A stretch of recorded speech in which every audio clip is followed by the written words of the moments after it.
How does one practice? Perception ends with perception.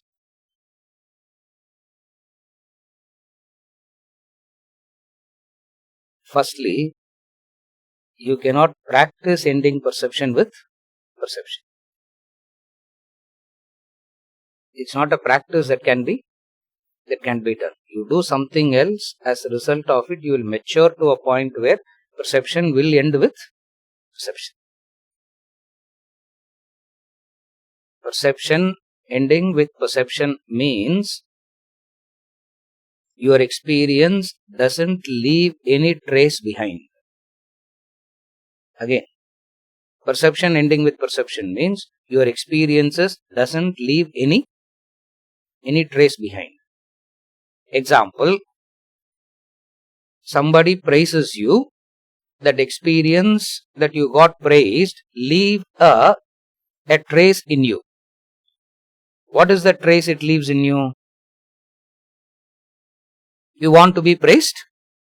You want to be praised again. So, you have an experience, and that experience leaves something behind. Perception ending with perception means you experience. What is that experience? Somebody praises you. Somebody praises you. It's an experience. Somebody insulted you is an experience. Both are experience. You got praised is an experience. You got insulted is an experience. Ending perception with perception means it doesn't leave any trace behind. It means you are so objective. It means you are very objective. So, the question, how to end perception with perception, is nothing but asking how to practice objectivity. How does one practice objectivity?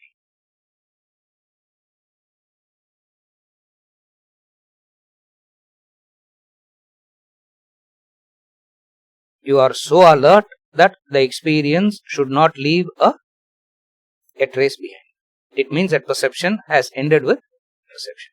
Perception replaced it as experience. Experience should end with experience. But that's not how it works. Experience always leaves something behind where we want repeated experiences. Something gives you happiness. You want to contact that again and again and again to get, because it has given you some happiness. Repeated contacts must give you more happiness. But then on experience you find repeated contacts diminishes the happiness. Therefore, the perception ending with perception means you are very objective to all experiences. You cannot pick and choose these experiences. I will end perception with perception. You cannot pick and choose experiences. All negative experiences, I will end perception with perception. All positive experiences, I will linger, I will relive. You cannot do it that way. For all experiences ends leaving a trace behind. You have that intellectual strength. You have so much of clarity that it doesn't leave any trace behind. Technically, it is called, you know how to contact the world, and the contact doesn't create a vasana. That's what it means. Technically speaking, ending perception with perception means you know how to contact, and also ensure that the contact doesn't leave a vasana. That vasana is what we called as an experience leaves the trace. What is the trace? The trace that the experience leaves behind is called a vasana. Making you to go to that experience again, or you are so scared that you don't want that experience again. One kind of experiences you want it again and again and again. Something you are so scared that you don't want it again. Either way, you have developed a vasana, either for it or against it. Well, therefore, being objective means what? You have not created a vasana in relation to that experience. That is called ending perception with perception. Generally speaking, most of the, if not all experiences, most of the experiences leaves a vasana behind. Why most of the experiences leaves a vasana behind? Why do they leave a vasana behind? They leave vasana only because of the factor that it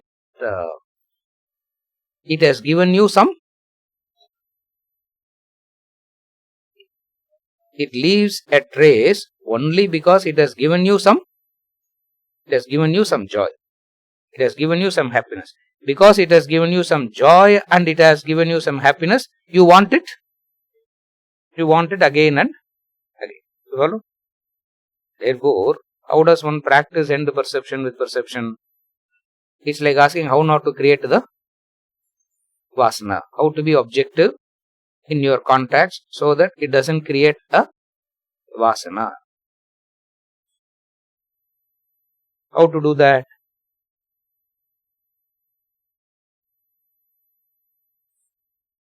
Contact-born experiences are wombs of sorrow. Dukkha yonaya. Bhagavad Gita.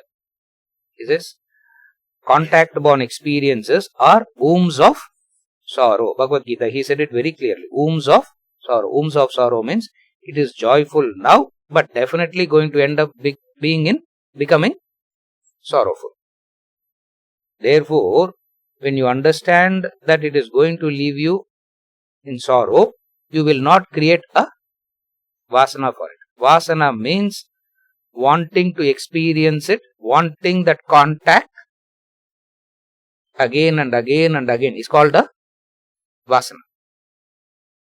Again, wanting that vasana, wanting that experience again and again and again is called a vasana. Because it gave you some joy, some happiness it gave you. Or it gave you some pain that you don't want the pain. Therefore, you want to avoid it. Either way, you are caught in the cycle of experience and vasana. Experience and vasana. Therefore, how to experience and not create a vasana? You have no choice about an experience. You have a choice over not creating a vasana. Again, you have no choice about experience. The moment you wake up, the senses wake up, contact keeps happening. Therefore, you have no choice over the experience. For contact will happen, pleasure or pain. Verse number 14, chapter 2. Matrar sparshastu kaunteya sitoshna sukha dukkadaha agamapaino nityaha. Everybody knows the verse. That much of brainwashing is done. That much of brainwashing is done. Wow. Congrats. It is sparsha. Matra sparshastu kaunteya. Oh, Arjuna, the sparsha, the very contact itself, as soon as you are awake, the contact happens, resulting in sukha dukkha. Sita, Ushna, Sukha, Dukkha. It will result in that. Because it is going to result in that, can you avoid contacting at all? You cannot. Because the only way to avoid contact is to be in permanent coma. So that you don't contact anything, so that you don't create a vasana at all. You can't be in permanent coma because people around you will wake you up. Isn't it? They will give you some medication at least and they will wake you. So you can't show that possibility of coma is not there. Why? Nahi kaschit kshanam api jatu dishtatya akarma kritya. Chapter 3, he connected by saying, As soon as you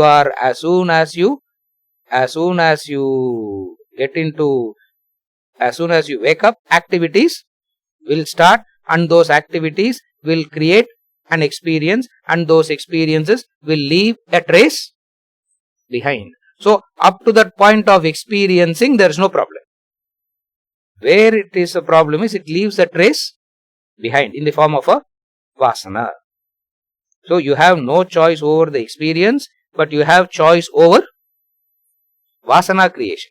But everybody says, I have no choice over. They give exactly the ulta understanding. Here we say no.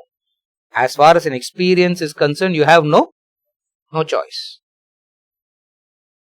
But you have a choice over the vasana creation. You have a choice. So when you exercise the choice rightly, so that it doesn't create a vasana, it is called perception ending with perception.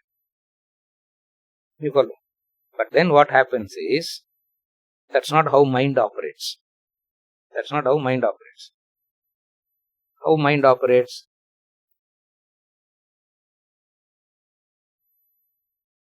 First it will create a craving for the contact. First it will create a craving for the contact. Having helplessly made the contact, after the contact is over, you will feel guilty now. Now that you are guilty, you feel justified to what? Conclude. You feel justified to do it again. It's a very, very wicked way in which the mind always operates. Therefore, you need clarity to ensure that the mind doesn't take to this route. What is the route? Contact will happen and no need to feel guilty about it. When you feel guilty, it means what? Guilty implies that you are helpless. And when you feel helpless, you are justified to say, helpless, sir, what can I do? I am helplessly drawn into it. What can I do? Helpless person I am. Instead of sympathizing with me, instead of sympathizing over a helpless person, will you sympathize or you will educate? Helpless means you can only sympathize. What to do? That's all this fellow can. No. That's not how it operates. You have a choice. Follow? Therefore, feeling guilty about it is nothing.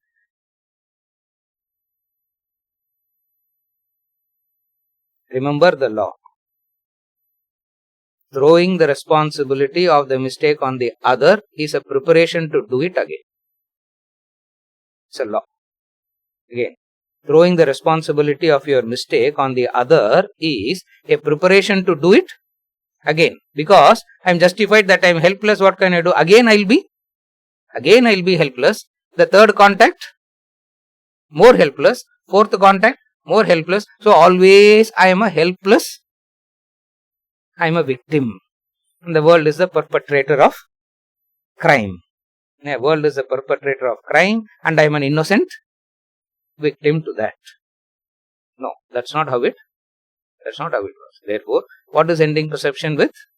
Perception means being objective. What is objectivity? Clarity on which part of the experience to retain, which part of the experience to discard. That is clarity. What is objectivity? Objectivity is nothing but clarity. What is clarity? What part of it you should keep and what part of it you should discard.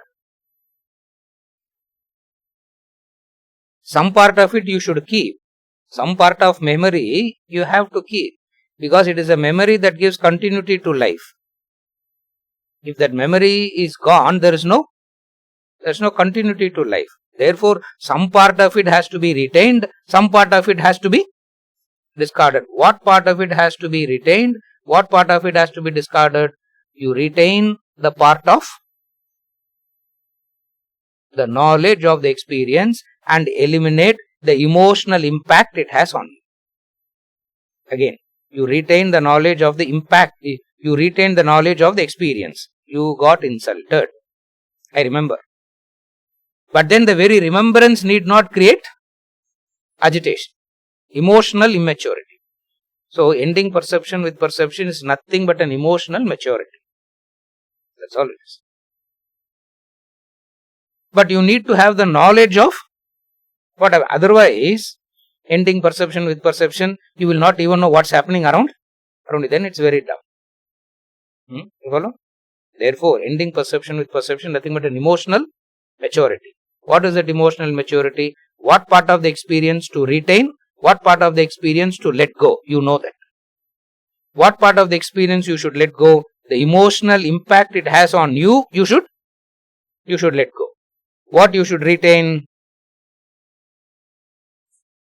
The actual knowledge of the experience you have to retain. Why do you have to retain that? Because that retention is what continuity to life is. Therefore, objectivity is so objectivity means the clarity. Clarity means what to keep, what not to keep. Most of the time we keep the wrong things. We keep the wrong things, and the wrong things causes suffering. Is okay?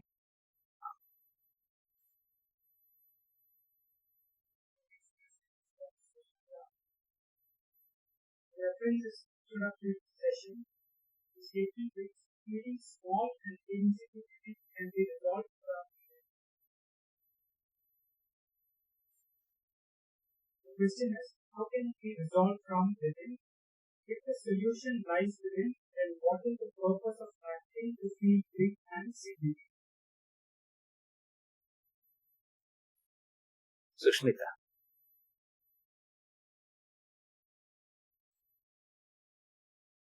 So many statements you are not supposed to hear so intently. Even if you hear it intently, you are just supposed to forget. Because we teach with that hope that you will not. Because we have a hope. When we teach, we have a hope. The hope is you don't remember and ask questions like this. Some silly statement we make to time pass in the class. Because we have to still, now only it's 18, 17. Still have another 45 minutes to go now. So in order to fill time, we keep making statements. And one such statement is what? What is the statement that is made, Shailesh?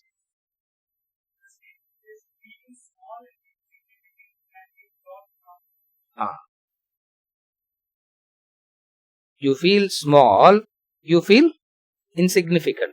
It is inside of you. That sense of you being small, the sense of you being insignificant is inside of you. Because it is inside of you, it has to be resolved from within only.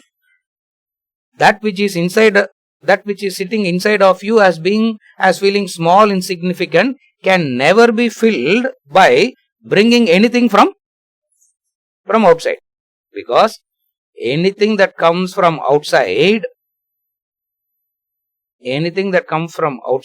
there is always something bigger than that. Therefore, whatsoever you get, always there will be something bigger than that. So, at all acquisition, it will necessarily make you feel small, insignificant, because shelf life. Insignificant because shelf life. Even you become the Prime Minister, President also, you have a shelf life, isn't it? By that time, you really decide what you want to do, and then everybody around you decides what. By the time you really know what's happening, your term is. By the time you really know what's happening, your term is over. Therefore, even if you become the president also, it is still the same sense of smallness and being insignificant. Why? Because whatsoever you acquire, there is always something. There is always bigger than that.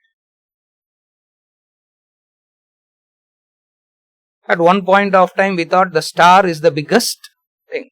Now, star looks like the sun looks like a dwarf in the knowing of something. Because now, the biggest sun, S-U-N, sun god, the biggest thing which we thought as the sun god has become so insignificant, now.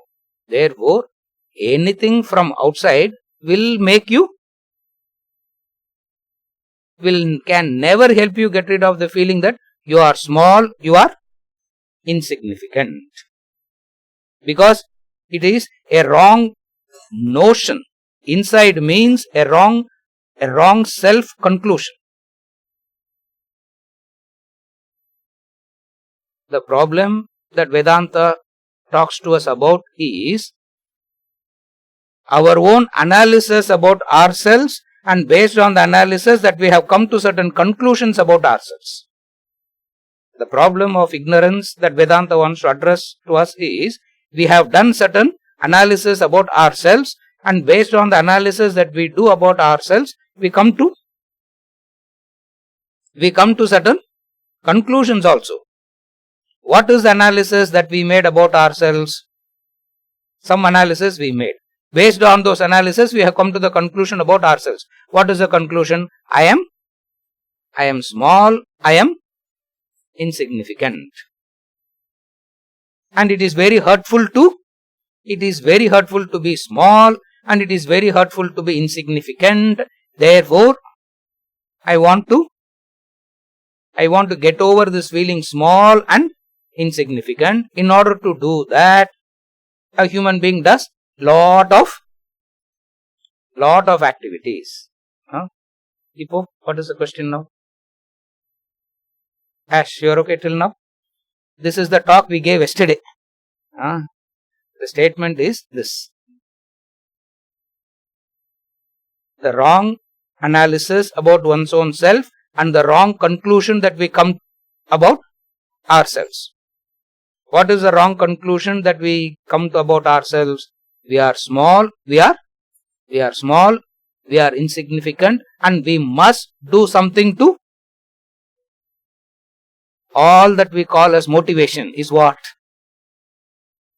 What we call as motivation is nothing but coming from a sense of being small and insignificant. I should become big and significant, because as I am so useless. As I am not having anything. Therefore, I should become something great, big. Which leads us to do so many. And the only way that we can become significant, which is the corollary which I didn't add yesterday, is the only way that you become significant is you have to go on increasing the numbers. More the numbers, more significant. Less the numbers. Therefore, numbers makes you feel big. There is the retreat. How many people are coming, sir? Now, what difference does it make how many people come? Whether it is 1 or 100 or 500, it doesn't make any difference. 500 people coming. Who are that 500? Next. And who? The list of that 500. Rajinikanth. Oh, Rajinikanth is coming. Rajinikanth is your Tom Cruise. We have our Rajinikanth is our local Tom Cruise. Local Tom. Oh, Rajinikanth is coming. Oh, Rajinikanth is coming. He is so big, so when he comes vicariously, I become big. Because he is big. You follow Sushmita? He is big. And if he comes and sits here, vicariously, who becomes big?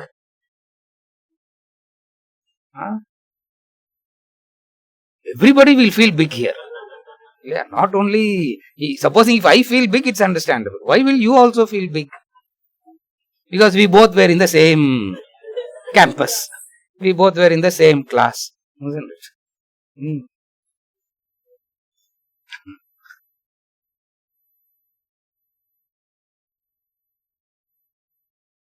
numbers makes you feel so. Therefore, we helplessly chase numbers. Therefore, we helplessly chase numbers to make us feel big, because more the number, more significant you become.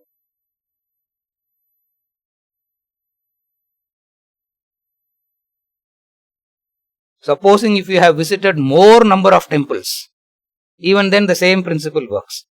I have visited 120 temples. Supposing if you say, I am just going to the same temple again and again every day. Same Kapalishwara temple every day. No, that's not one temple, one. So even there the numbers. It's a weakness.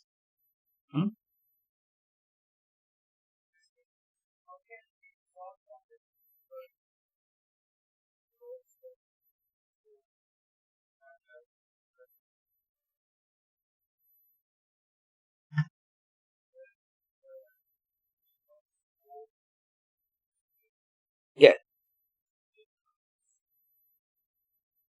Is it ever permissible?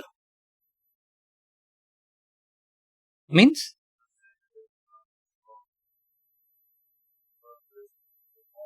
Yes.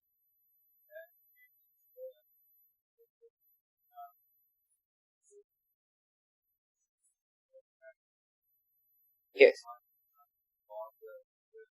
Yes.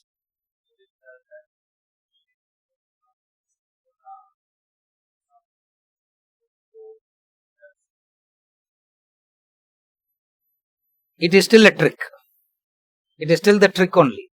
Because at one point of time, more numbers makes me attractive. At another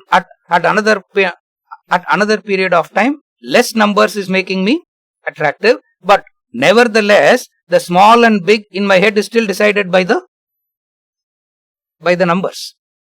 Still we go by the numbers only. Here when we talk about transcending that,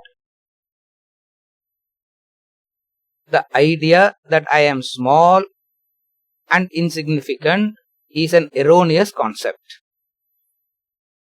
If you cannot carry forest on my back, neither can you crack a nut. So the sense of feeling small and insignificant is a highly erroneous concept in terms of either I want to be the well-known person, or I want to be a person not known at all and be a commoner. Either way, the mind's trick is the same. The conclusion that I am small and insignificant, and that leading me to a series of actions, either way, still is delusion. Therefore, the Vedantic method is remove the notion that you are small and significant. Then what do we do? You have a swabhava, and that swabhava is neither small or insignificant, is neither great or extraordinary. You have a swabhava and perform actions according to that swabhava. That's how we overcome that. Everybody comes with a swabhava, nature, inner nature, and all actions must happen according to that swabhava. Therefore, there is no need to feel something is big or something as small. So it's a wrong notion. The wrong notion has to be eliminated.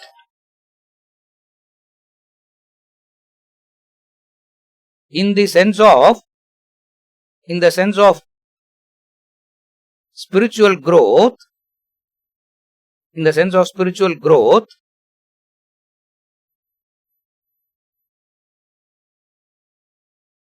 there are two ways of growing.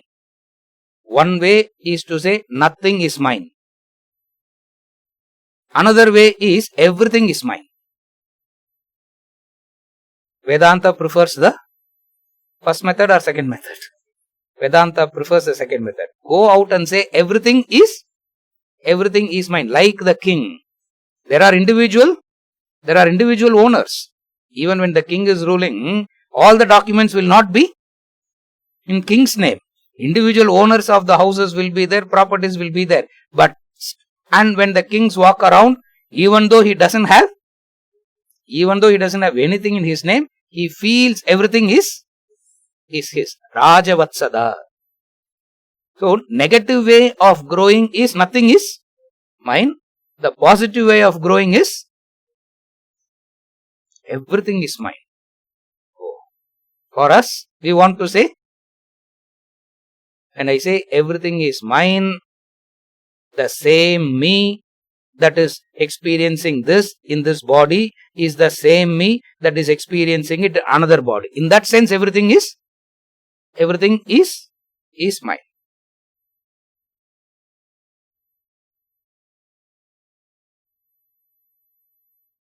We studied that in Isavasya Upanishad. Isavasya Upanishad says, either you can say, nothing is mine, or you can say, Purnamada, Purnamidam, Purnat, Purnamudachet. The word Purnam tells you what? Why can't you go out and claim everything as mine? When I say everything as mine, first thing that goes out is what? When I say everything is mine, first thing that goes out is the sense of competition goes out. There is no comparison after that. The sense of competition goes out. The sense of comparison goes out.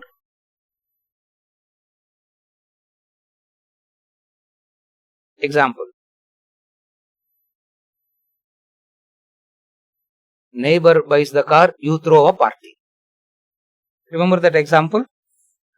Neighbor buys a car and you throw a party. How is there any sense in that? Why? Because the sense of identification is that. Therefore, when a person out of spiritual growth says nothing is, meaning he doesn't say I am small and insignificant. Neither he is comfortable being small and insignificant. A person of spiritual growth understands the instruments are limited by nature. Again, a person of spiritual growth has a clarity. What is a clarity? The instruments are limited by nature, and that limitation of the instruments doesn't become my limitation. Again, the person of spiritual growth understands the instruments are limited by nature.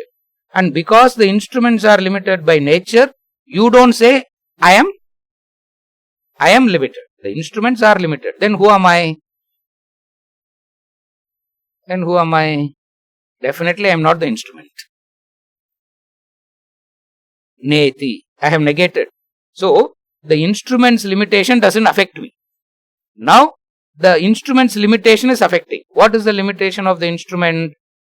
It can never know everything. It can never experience everything. It can never have everything. It can never know everything. For we can never become all-knowing. All-knowing is not a possibility at all. Even for God's all-knowing is not a possibility. It means at any given point in time, we always operate with. At any given point of time, we always operate with knowledge-ignorance combination. Some part of it we know, some part of it we can never know, and we have to operate only with this combination. Now, this combination can make me relaxed, or this combination can agitate me. So, a spiritual person is one who is relaxed. Why? Because that's the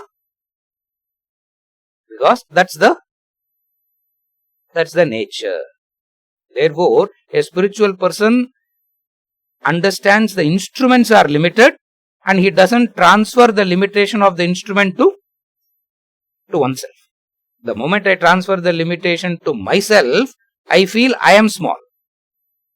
I am insignificant. No, I am not small. I am not insignificant. The instruments are limited.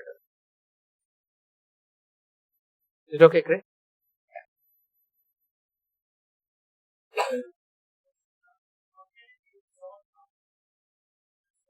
Lies within, then what is the purpose of acting to feel big and silly? Repeat it again. How can it be resolved from within? If the solution lies within, then what is the purpose of acting to feel big and silly? First, second question. What is the purpose of acting to feel big and significant? That is delusion. That's why it's called moha. That's why it's called moha. Mundak also is going to talk tomorrow. Pramuda is going to, at least Krishna is very compassionate. He'll only say balaha, children. Upanishad doesn't, Upanishad வந்து இல்லையா திட்டுறதுக்கு என்ன இங்கிலீஷ்ல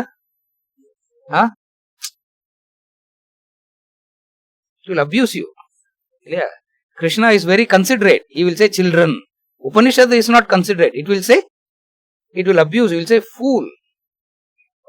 Blind leading the, all that is going to come in the next, the few mantras that we are going to study. Why? Because action, any action that you do to make you feel big and insignificant, invariably will prove to you again and again and again that you are small and big. Any action that you do to make yourself feel big and significant will prove to you again and again and again what? You are small, you are insignificant. Yes, Sushmita. No but and all. Simply say, sir. And I'm hearing your but for? From what age I'm hearing your but? From 14, no? Say that loud. From 14 I'm hearing her but. Yes. Now tell me.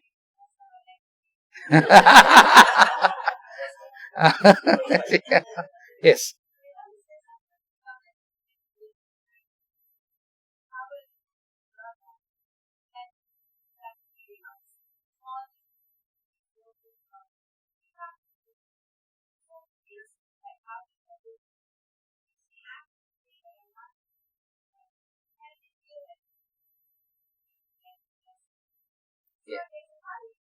Yes. Understand. What she is saying is,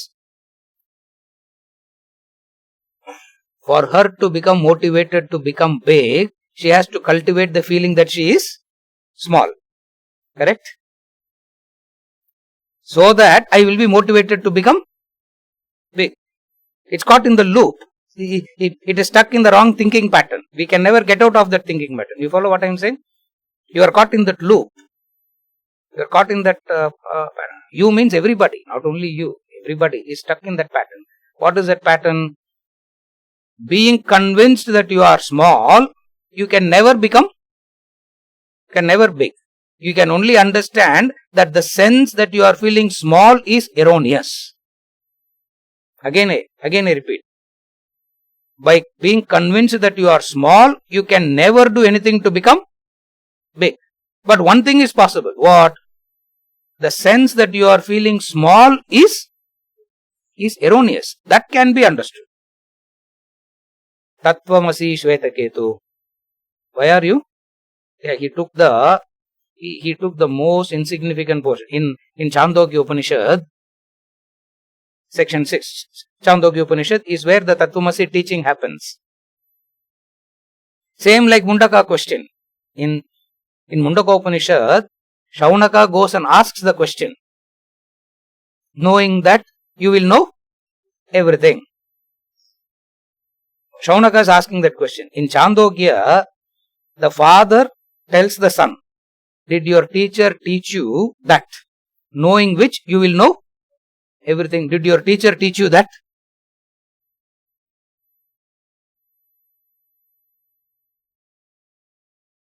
And Shvetaketu is not ordinary student.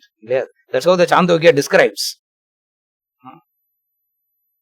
He goes at the age of 8 and comes back at the age of 24. He goes to Gurukula at the age of 8. Comes back at the age of 24. How many years? 16 years. No break, no holidays, no nothing. Finished the education. Carrying the gold medal, because he is number 1 in the class. Carrying the gold medal, he is walking.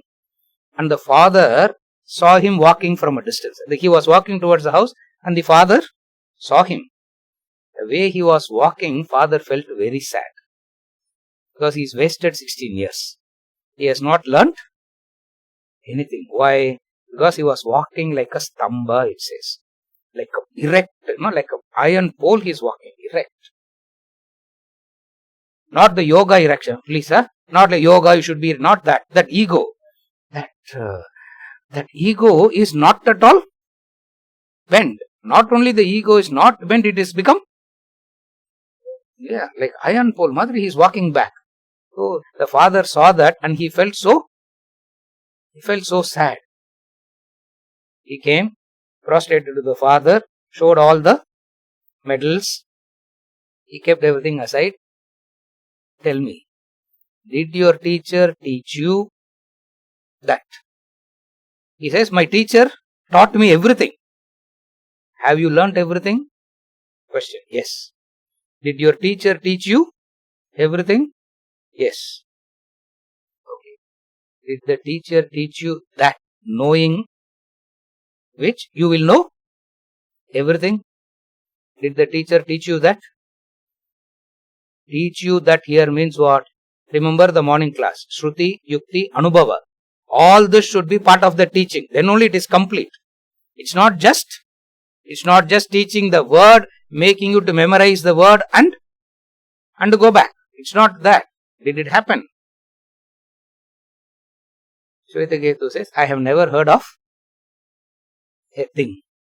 I have never heard of a thing like that. He says, okay, go back to your teacher and ask him why he didn't teach you that. Go back to your teacher and ask him.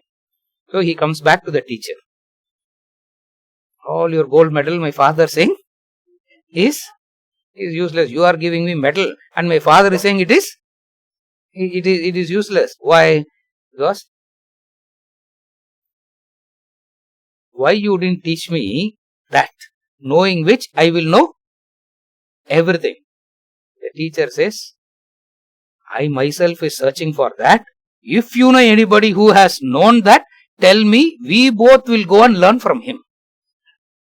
That is Upanishad. Chandogya Upanishad. The Guru says, I am searching for it. Supposing if you come to know of somebody who knows that, tell me. So that I will come and go from him. Shwetaketu is completely confused now. Because he thought the teacher knows everything. And the father doesn't know anything. Correct? No. Father means will not know anything. Teacher means all knowing. So he says, how? So he comes back. Now he doesn't know where else to go now.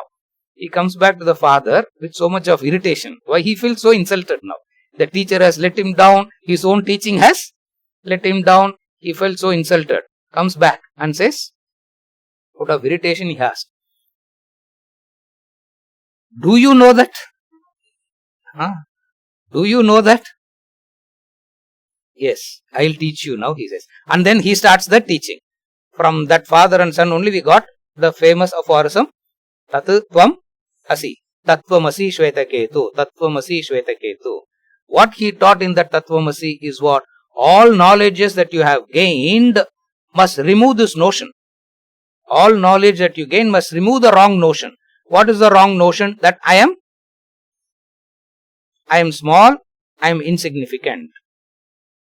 And I have to become big. Supposing if you believe that you have become the biggest, which is what we call as highly egoistic. Supposing if you believe that you have become the biggest, again the same knowledge teaches you what? Erroneous conclusion.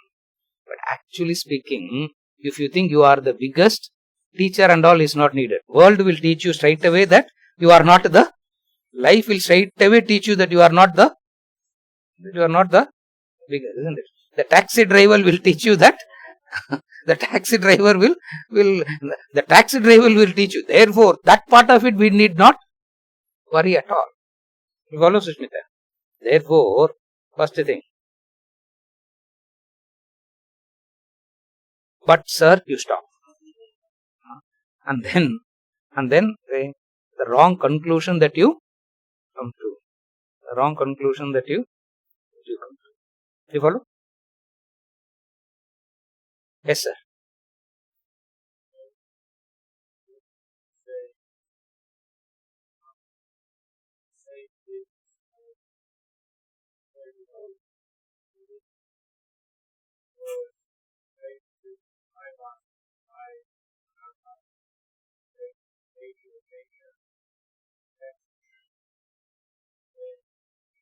Yes, it is neutral. Yes. Yes. It is neutral. That neutrality is what is sustaining the entire creation, what we call as dharma. That's why we call it as dharma. There is no big and small. Yes. Yes. You are very objective. You will be very objective. If you are in tune with your swabhava, and that swabhava guided by dharma, that is the height of objectivity that a human being can reach. That's the height of objectivity that human being can reach. Correct. Is it okay, Sushmita? One part of the question is still remaining.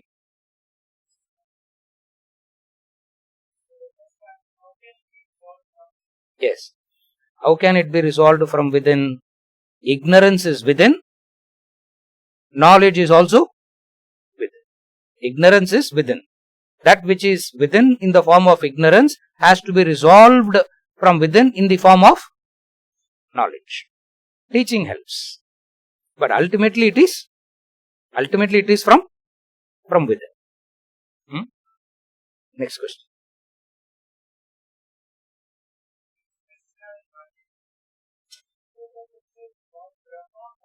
Brahma Vidya to his son, who passed to his son, and later his son passed to Shaunaka. Yes. Similarly, in other Vedic texts, I have come across no examples of women being taken under privilege to teach Brahma Vidya.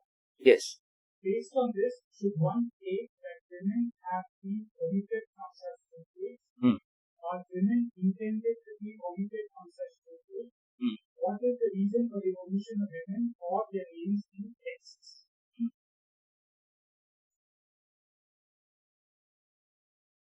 Your question? Next question.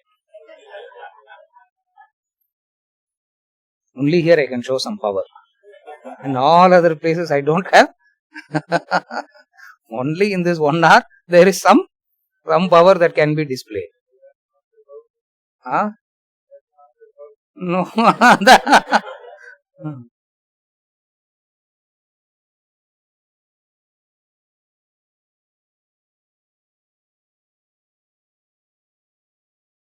Throughout the scriptures, it is always the Guru Sishya Parampara in the form of the father, in the form of the father's son.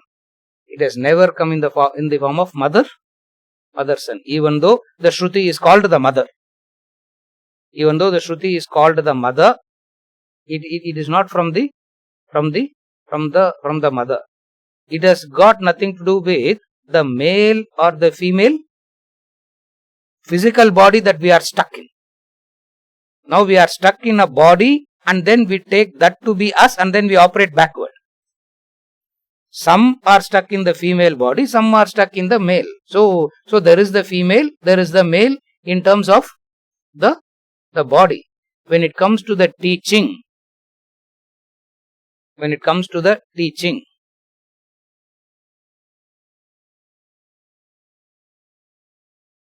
an aspect of fatherliness comes into the teaching. What is that aspect of fatherliness in the teaching? First thing, A father can never be satisfied. Mother can be satisfied. Mother can be satisfied very fast. Isn't it?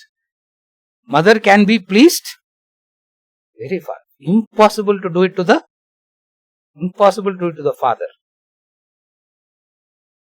The Guru has this quality of the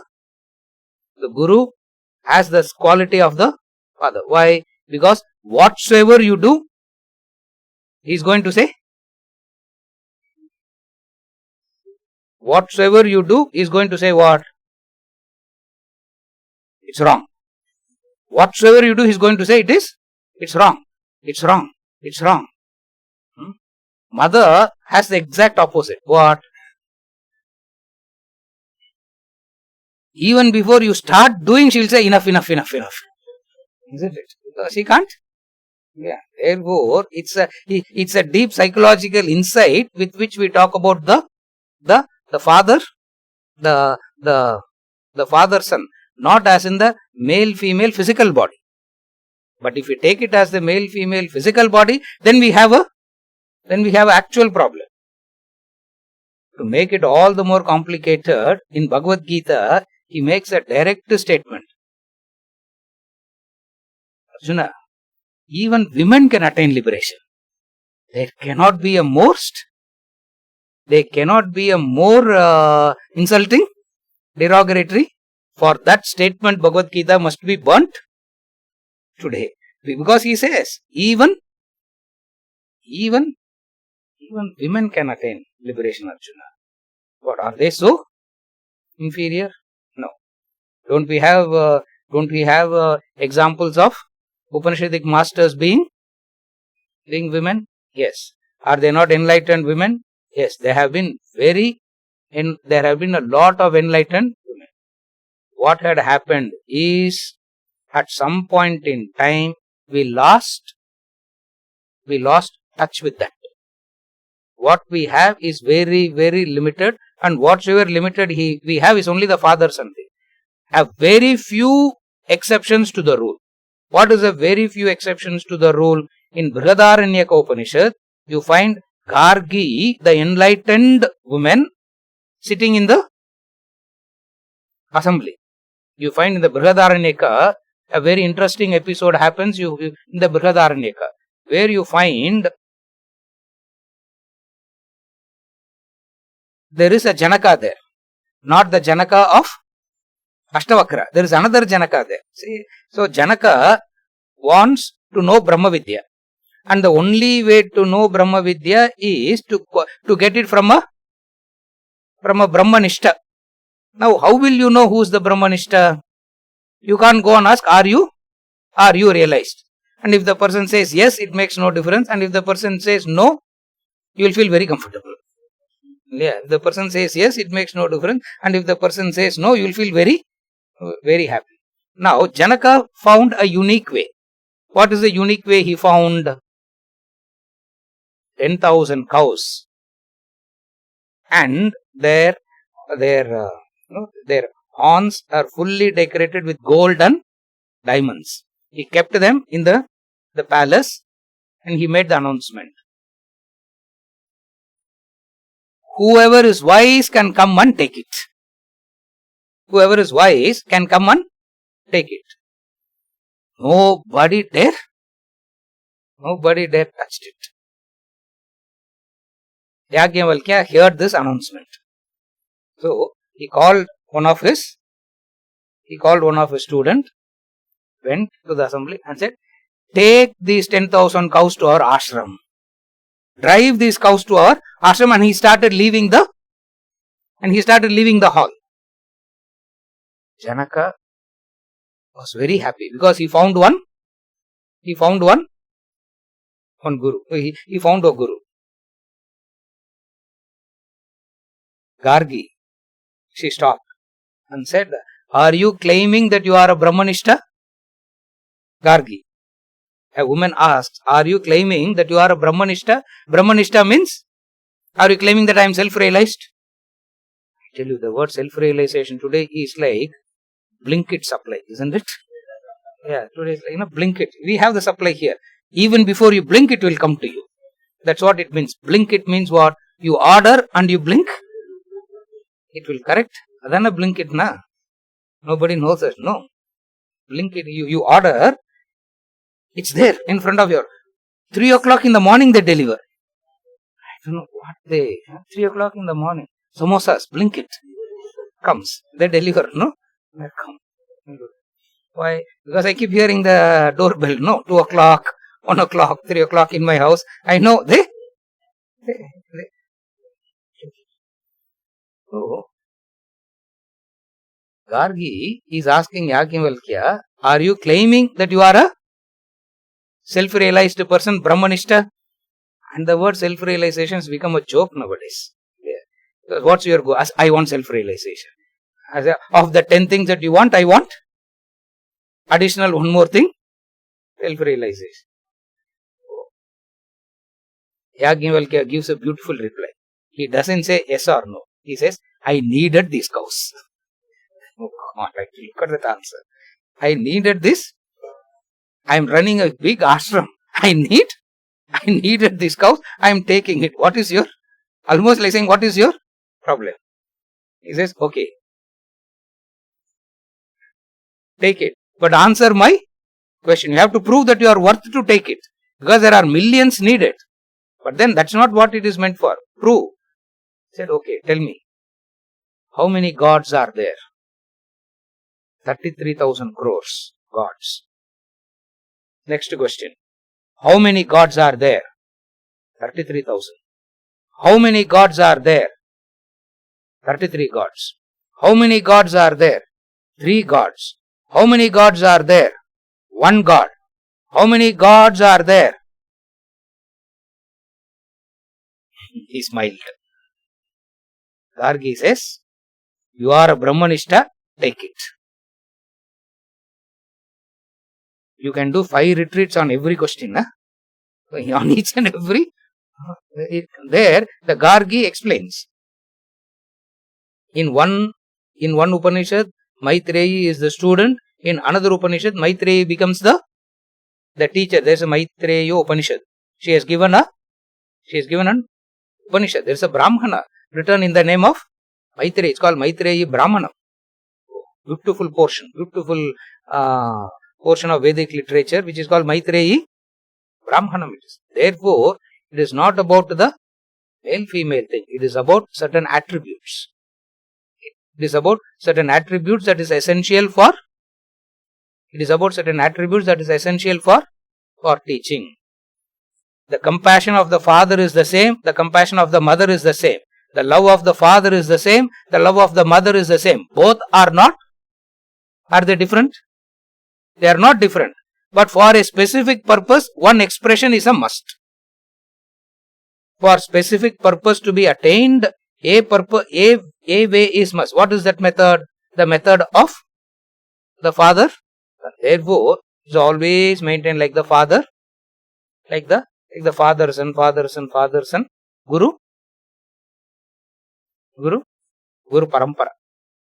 You follow? Next question. Okay.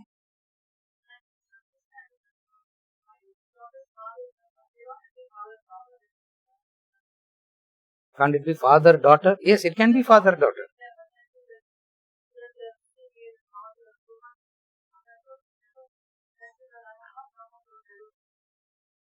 It is not mentioned. It is only male, not predominantly. It's only male. Why predominantly? Because, okay, women symbolizes what? Women symbolizes what? Not the body, characteristic. We cannot get over the body. Therefore, we are stuck to male and female as body. Here, male and female is not about the physical body. Male and female is about certain mental. Is about certain mental characteristics. What characteristic? There are characteristics. What is the mental characteristic in relation to the female?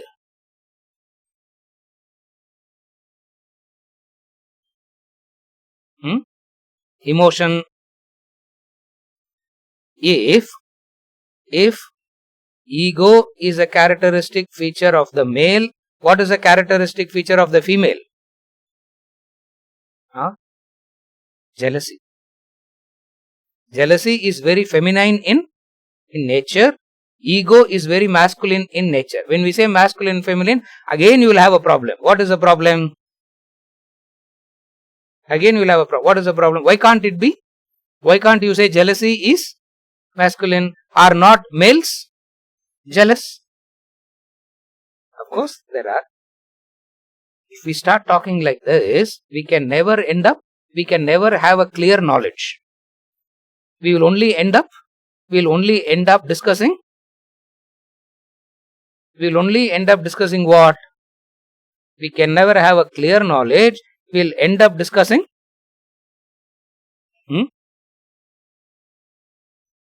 superiority and inferiority. Why one is superior, another is inferior. There are certain characteristic features. That's it. Why they kept it like that? Some qualities is necessary for teaching to happen. For spiritual growth,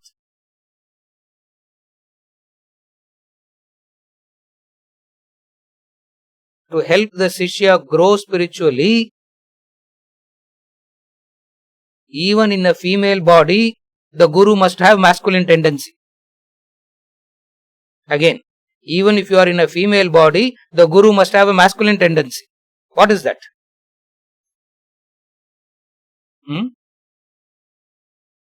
Make the person go through hardship and stand and seeing that, not getting emotional about it. Make a person go through a hardship and not get emotional about it. So these are all different traits. For understanding purposes, we give it a name male, female. Supposing if the word male and female is a problem, we can remove those words male, female and understand it as certain traits are needed for growth. If the word they use male and female is a problem, remove those words. Doesn't make big difference. Because it's not in the word. It's in the concept behind. What is the concept there? The Guru has to make the Shishya go through a hardship. For how long? Again and again and again. And be very harsh. As though he doesn't even care about it.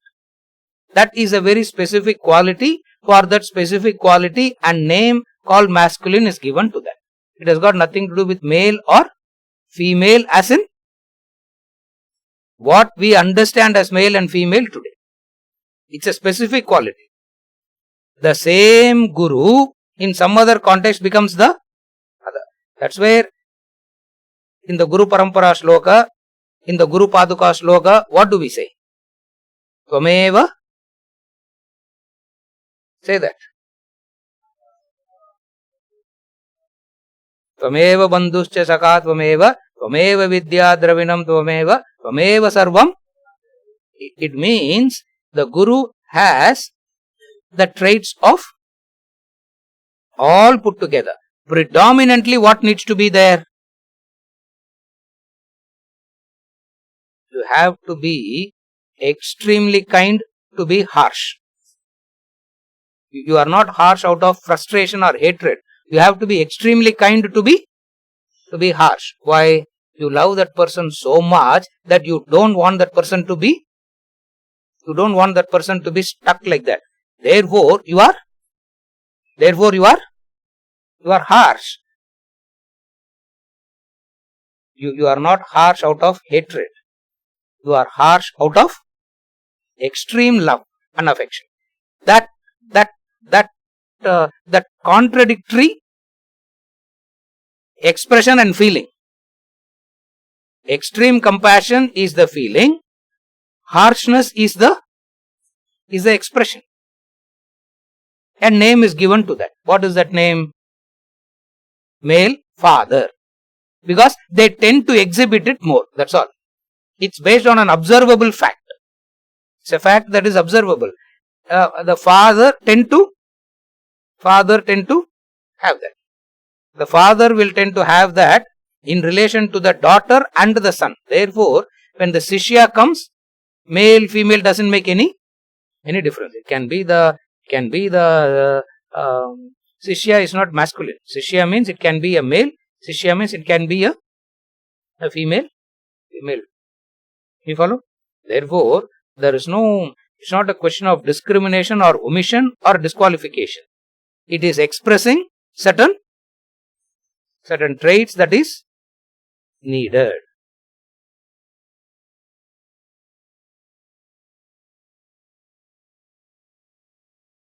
One aspect of it is worrying about today. Another aspect of it has to take care of the future, the tomorrow. The mother is worried about, most of the time the mothers will be worried about the today only. I have to make this meal good and give. She will not be worried about how the good meal is going to come 30 years later also. Now what is the father?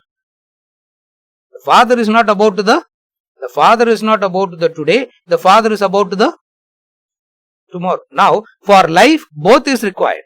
Somebody has to take care of today. Somebody has to take care of tomorrow. Both are required for that. When it comes to the spiritual teaching, more than taking care of the today, the tomorrow has to be taken care of a lot. Why? Why the tomorrow has to be taken care of a lot? We want to avoid the tomorrow. In spiritual path, what do we want to avoid? What do you want to avoid in spiritual path? Punarapi jananam, punarapi maranam. Since we want to avoid that, you need a teaching, you need a methodology, you need certain features who can help you to get that. That we give it a name called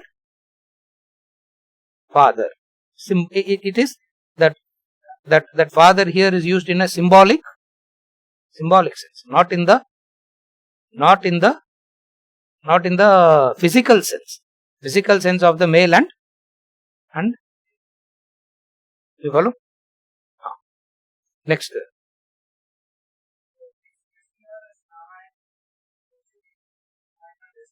That Kami karma must be guided by dharma. When an activity is done, when do we use Purushartha to eliminate the desire, and when do we follow middle path and continue the activity in moderation? Thus, the type of Kami karma determines elimination or self-restraint. Kamya karma must be guided by dharma. That's the statement. Kamya karma means actions that are desires, that is desire that has to be fulfilled. There are some desires that has to be fulfilled. That is called Kamya karma. So that Kamya karma has to be guided by dharma. Okay. The desire, the first Kamya karma which is sanctioned by the scriptures is Artha.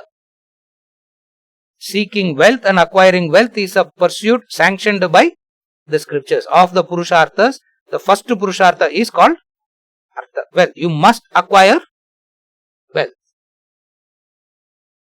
Why you must acquire wealth? Because through the wealth alone you can perform your Nitya Naimittika karma. Therefore, acquiring wealth becomes a necessity. It's a necessity karma.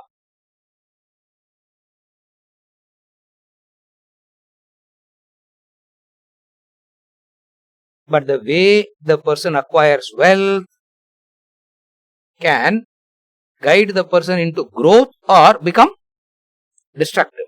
Therefore, what dharma comes and tells you now? Dharma tells you how to, the path, the methodology that you have to use to adopt to acquire the wealth. So, what is the dharmic way of acquiring wealth?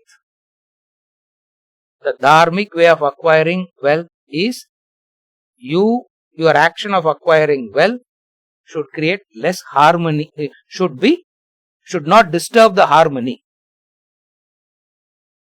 As minimum disturbance as possible to the creation. Because you can never do an action without some disturbance.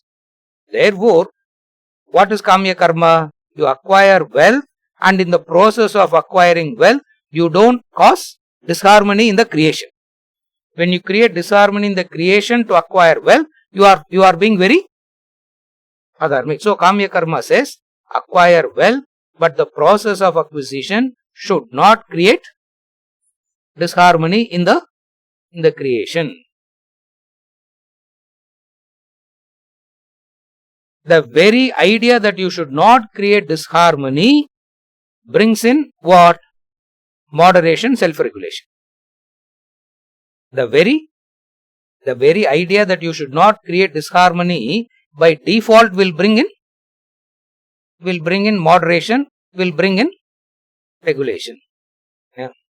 What is the moderation and what is the regulation? Middle path of acquiring,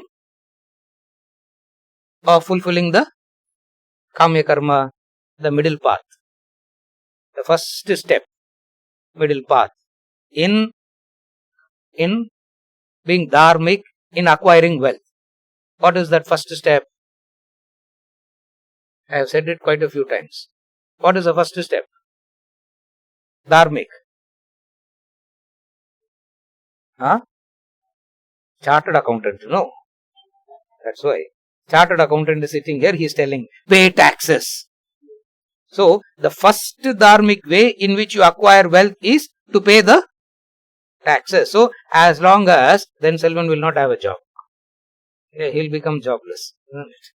So, what is the dharmic way of acquiring wealth?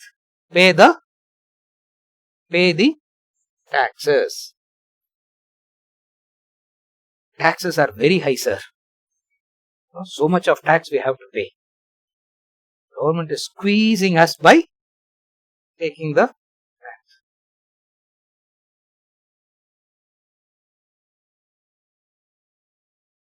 You are taxed because you are not a natural giver. If you are a natural giver, you need not be taxed. All human beings has to be taxed. Why? Because we are not natural givers. We are natural. We are natural. Venkatachalam. Correct. Sometimes he gives the right answer also. Yeah. He said, we are all natural hoarders. We hoard. Yeah, like the rat. We hoard and hoard and hoard. So we are natural hoarders. Therefore, what is the other way? What is the other way? You don't have to worry about doing big dhanam and all. All that comes much, much later. That's step number 2, step number 3. Step number 1 is what? Pay the stop. Whatever Nirmala Sitharaman says, pay. Whatever she says, pay. This year she will say less, next year she will say double, and election year she will say something, doesn't matter. Whatever she says every year, keep paying that. It means you are following the middle path. It means that's the first step in following the middle path. How do we say that? There is a restraint. There is a restraint. You follow. Supposing if you feel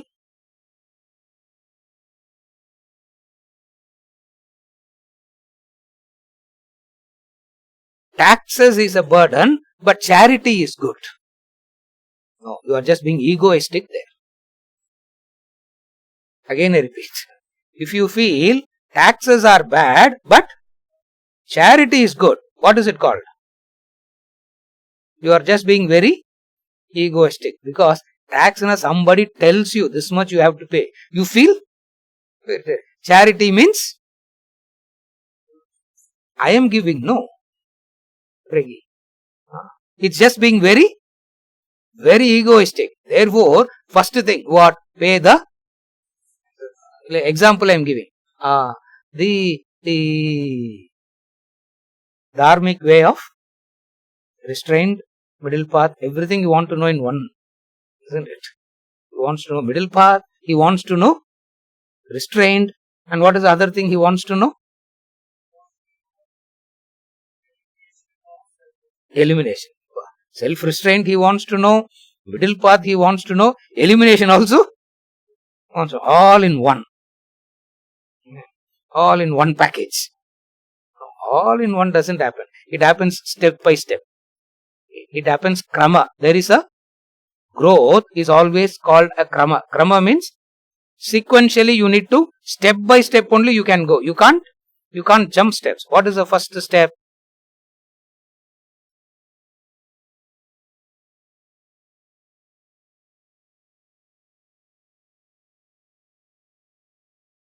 Earn. First step, earn. Yeah. Doesn't matter. Earning means do something. Earning means what? Do something. And when I do that, there is a desire that forces. To tell the person that desires is futile.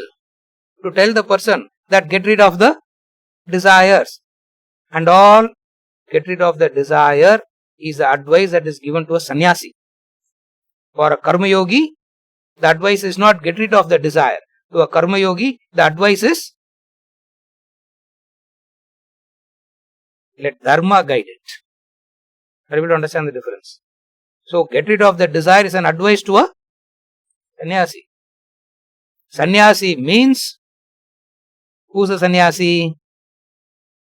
One who is carrying Shirovrata in the head.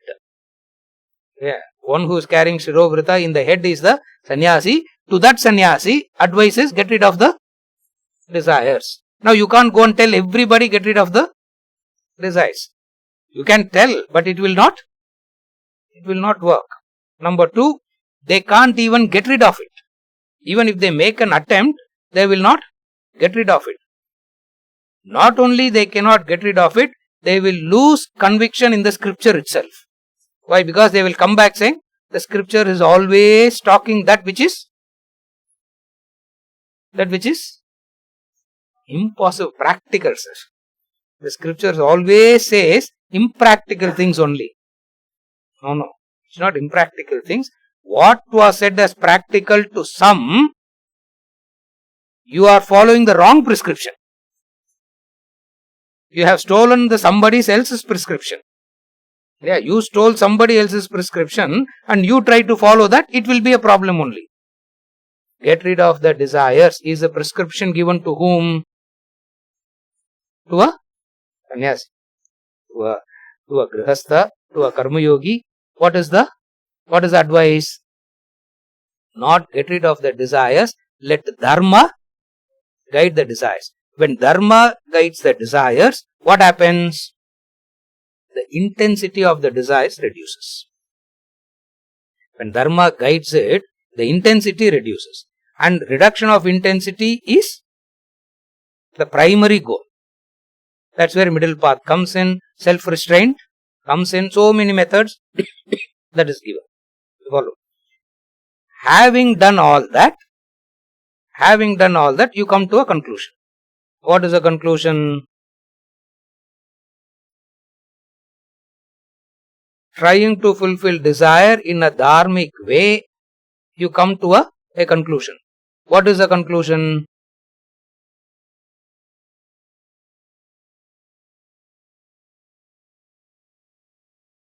At the most, I am relatively calm. At the most, I am slightly better than the others around me. That's all. But not any big change has happened in me. In comparison, I look better. That's all. So, a dharmic person, in comparison, will look. That itself is very important. Don't dismiss that. Don't ridicule that. Don't dismiss that. The biggest problem of Vedanta today is ridiculing. Dharma. We have ridiculed Dharma so much that we don't even want to We don't even want to talk about it. We don't even want to do anything in relation to that. Therefore, what happens? None of the Vedantic principles that we hear is appearing practical. That's why we go back asking the same question again and again and again. How to make it practical? How to make it practical? Na rende question you must answer. What?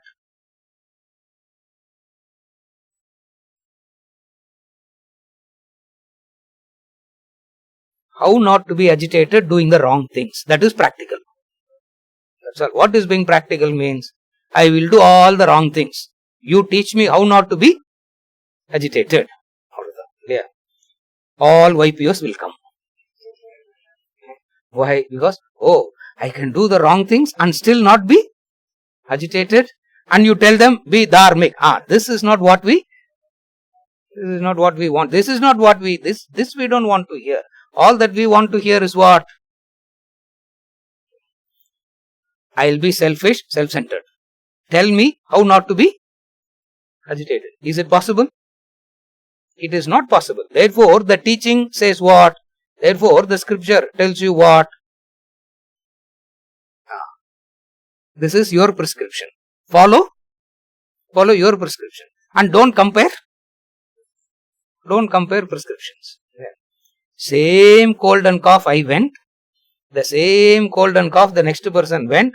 He is not having photocopy machine prescription. No. Whoever has cough and cold, same prescription. From outside it looks like the same cough and cold. But the doctor only knows it is not the same. Therefore, prescriptions differ. You follow? Therefore, what is the first step? Not to eliminate the desires. To reduce the intensity of, it's called vega. First thing is to reduce the vega. Reduce the intensity of the desires. First. The very fact that the intensity of the desires is reduced, there will be a clarity. There will be a calmness. That calmness is the prerequisite to develop clarity. Because a calm mind alone can go. A calm mind is required for the intellect to penetrate. If the mind is agitated all the time, the intellect is occupied in what? The intellect is occupied in keeping the mind calm.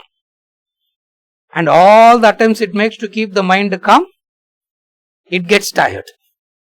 It gets tired and gives up. Therefore, what Vedas do? In order to keep the intellect free, make the mind calm. How to make the mind calm? Follow dharma. That is very unpleasant. We don't want to hear about dharma and all. We want to hear about something else. You follow? Therefore, self-restraint, middle path. All this is about reducing the intensity of the desire. Remember, we talk about the frequency, the intensity, the recovery period and all that. So, all that is taken care of by dharma. What is dharma?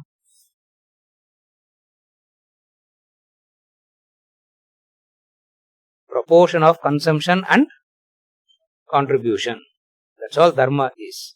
The proportion of consumption versus contribution.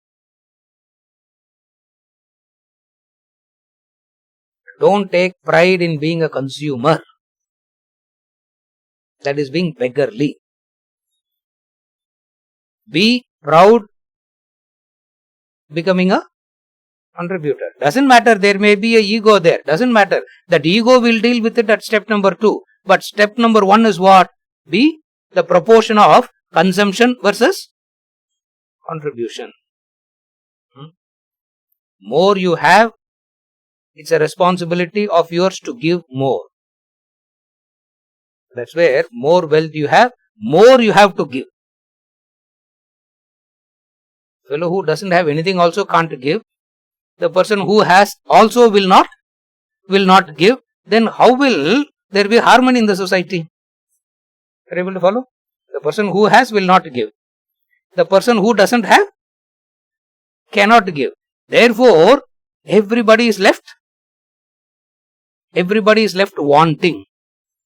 And when everybody is left wanting, what will be the attitude? What will be the attitude? Adharma only. What is adharma? Beg, borrow, steal. Beg or borrow. Temporarily, can I borrow? Temporarily, I want to borrow your car. Test drive. Borrow. Beg, borrow. Third is steal. Easiest way to become rich is what? There is a phone which is 1 lakh. Phone is 1 lakh. This is 1 lakh. So, you are carrying 5 lakhs with you all the time. It's so scary. I don't know. At least I get very scared. Phone I keep. This I wipe and keep. Oh God. 5 lakhs you are carrying all the time. So, it can be. So, the easiest way to become rich is what? Snatch it away. No, it doesn't work that way. Why? Tremendously insecure. Because you snatch, you will be so scared that somebody is going to snatch it away from you. So, where is security? Where? So, the wealth that you have is not sitting pleasant on. So, what is dharma?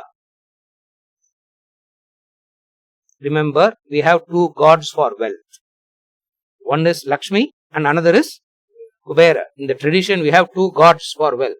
One is Lakshmi and another is Kubera. Wealth must sit on you like Lakshmi or Kubera. Lakshmi madri irukano. Wealth should sit on you like Lakshmi. Lakshmi means beautiful. Yeah, beautiful. Kubera is also another god of wealth. And how is he painted? How is he depicted? Very ugly he is. It means wealth can sit on you ugly. Wealth can sit on you beautifully. Artham anartham bhave nityam. Very few knows how to have wealth beautifully. Most have wealth and that wealth sits on them very. You follow? So, it is always about the restraint, which is dharma tells you the restraint. You can't restrain. Can I choose to restrain, sir? You don't choose. Follow what is told. The end cannot be the beginning. This is the law. Again, the end cannot be the beginning. If freedom is the end, freedom cannot be the beginning.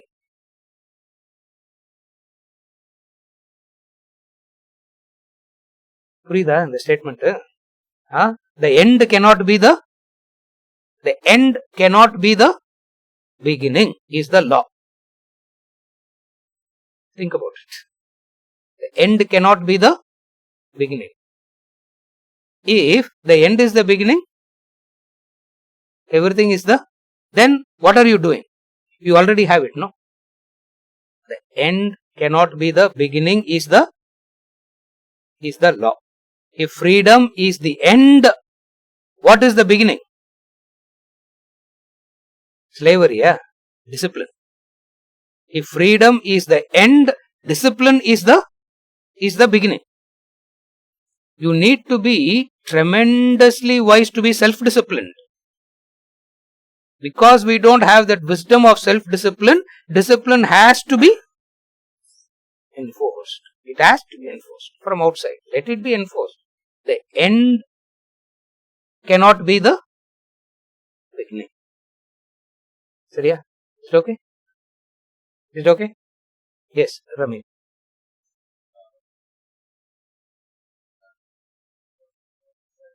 Yeah, please. He has not yet framed the question, so we will take it next.